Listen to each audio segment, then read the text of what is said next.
Chapter 10. Krishna's Grace in Every Place.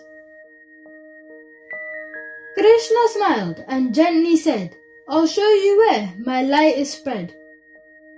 My power shines in all you see, for everything begins in me.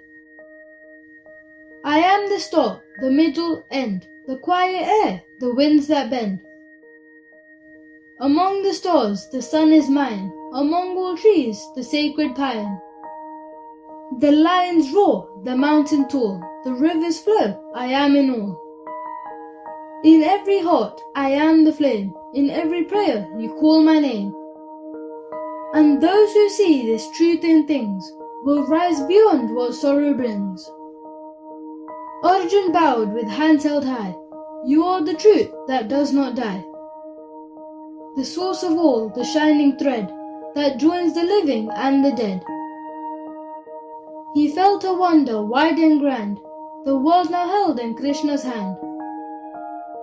And in his soul the truth rang clear, that God is close and always near.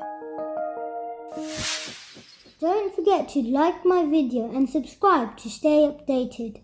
Krishna Stories!